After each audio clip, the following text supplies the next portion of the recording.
Akakiiko k'ebyokulonda kajjeerezza munna NRM Joanita Lule avuganya ku kifo ky'omubaka wa Paalamenti omukyalo wa disitulikiti y'e Masaka oluvannyuma lw'omu ku balonzi mu kitundu ekyo eky'e Masaka okumwemulugunyaako titalina buyigirize bwa ssalira.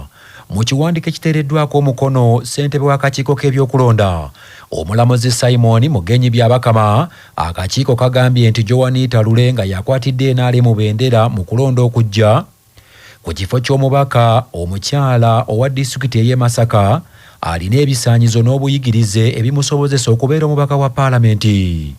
Munna NRM ono Joanita Lule mu kwogerako ne Kyabassa ategeezezza nti musanyufu n'ensala ey'akakiiko k'ebyokulonda nga kaakano alindiridde lunaku olw'okulonda olwozidde okunywa.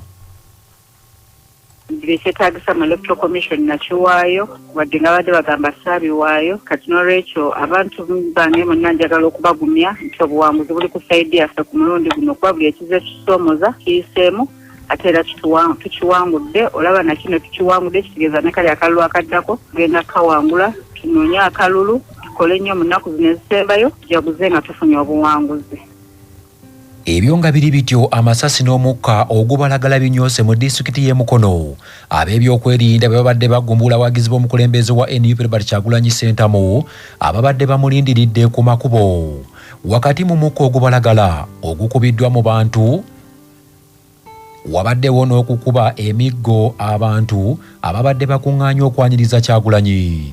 Kinajjukirwa nti guno gwe mulundi ogwokubiri nga Kyagulanyi agenda e Mukono okunoonya akalulu olwasooka ebitongole ebikuumaddembe byamulemesa okukuba olukuŋŋaana olw'okuggala amakubo nga n'olwaleero tebamukkiriza kuyingira kibuga Mukono, ekintu ekitabudde Kyagulanyi. Mwakadde w'enguudo za korasi mutindise mutaka mukuba abantu mutegera mutyammwe olina fulaga y'eggwanga ku yunifoomu yo naye byemukola byonna bimenya amateeka bwetuswala ogenda kunayenga baba nabo bakola mwe temulaba byemukola biswaza eggwanga lyaffe Uganda. You should be ashamed of yourself. You're supposed to be officers of the law. You're criminals. You're even shy. Tunula mu kamera byogere. I challenge you to look in the camera and speak that nonsense. Shame on you. Kitegeerekese nti enguudo zonna ez'ettaka Robert Kyagulanyi Ssentamu gyasindikiddwa ate nayo wateereddwayo emisanvu. Ng'ebulambala okutuuka ku lunaku olw'okulonda okw'omwaka guno 2026 waliwo abamu ku beegwanyiza ebifo eby'ababaka ba Paalamenti mu bitundu by'eggwanga eby'enjawulo abasabye akakiiko k'ebyokulonda okwongera okunnyikiza okusomesa abantu ku ngeri y'okulonda n'okukozesa obuuma obugenda okweyambisibwa mu kalulu k'omulundi guno. Omusasi waffe Edith Naabagereka y'alina ebisingawo. Wetwogerera ng'ekiri ku mimwa gy'abantu ke kalulu akagenda okukubibwa ng'ennaku z'omwezi 15 omwezi guno wabula nga buli yeesimbyewo alina essuubi ery'okuwangula. Kati olwaleero tukubye ettooki mu bantu abeesimbyewo mu bifo eby'enjawulo engeri gye beeteeseteese mu kalulu okulaba nga bakawangula nga wabula bano okusinga basabye abalonzi baabwe okulonda n'obwegendereza okwewala okwejjusa mu biseera byabwe eby'omu maaso. Omubaka wa Paalamenti omukyala akiikira disitulikiti y'e Wakiso ng'era ono yeegwanyiza ekifo kye kimu Betty Ethel Naluyima agamba nti waliwo bannayuganda bangi abatamanyi engeri y'okulondamu n'okukozesa akuuma akagenda okozesebwa mu kulonda. Bw'atyo kwe kusaba akakiiko k'ebyokulonda okwongera okunnyikiza enteekateeka y'okubangula abantu. Tusaba Electoral Commission esomesa abantu ebenge yongera okulaga bannayuganda nti ddala tugenda kuba tukozesa machine biometric voter verification machine ate mu byonna bagambe nti akalulu kano tusooka ne tukakebera. Aba presiding officers bammwe bajje nga bayongera okusomesa olunaku olwo naye ne kubanga essaawa Electoral Commission twandibadde tugisuubira ng'efulumiza obutambi obuwera okulaga omuntu engeri gy'anaaba atambulamu ng'alonda. Ate ye yeegwanyiza ekifo ky'omubaka wa Paalamenti owa Kampala Central Abraham Luzzi asabye abalonzi okwewala okusabiriza ensimbi abantu abeesimbyewo ku bifo ebyenjawulo. Temusabiriza bantu talina kuziika after sife tulina okulabirira bannamwandu ne bamuleko. Wetusabira gavumenti naawe wonna babadde obuvunaanyizibwa kukola kituufu obubbi bukendeere ffe tulowooza nti ogwaffe tugukoze kati mulonde omukulembeze asaanidde. Luzzi mu bufu bwe bumwagamba nti kyabulabe nnyo abeesimbyewo okutambuza kampeyini z'obukyayi n'enjawukana nga bwazze alaba mu bantu abamu.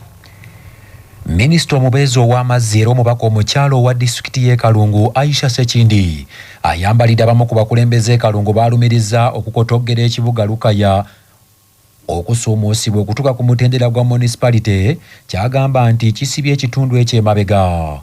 Minisita Sekindi okwogera bino asinzidde ku kyalo Kalungi bw'abadde atalaaga omuluka gwa Central ng'anoonya akalulu ku kifo ky'omubaka omukyalo wa disitulikiti y'e Kalungu.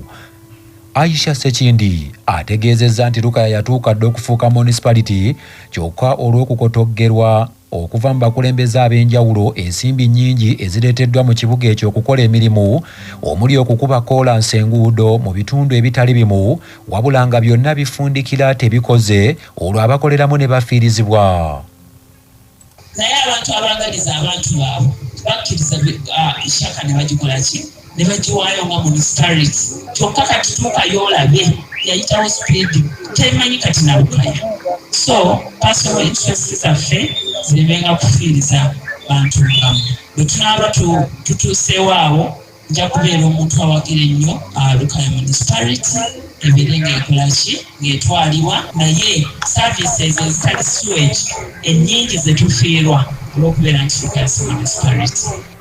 Bo abatuuze Lukaya bakulembeddwamu Sempijja Remegio basinzidde mu lukuŋŋaana ne minisita oyo Sekindi lwakubye ku kyalo Lubumba ne bennyamira olw'emirimu egikolebwa mu ngeri eyagadde bengalye obuzibu babutadde ku kampuni gavumenti z'ewa ttenda. Buli myaka 5 mu Kalulu enguudo zikolebwa.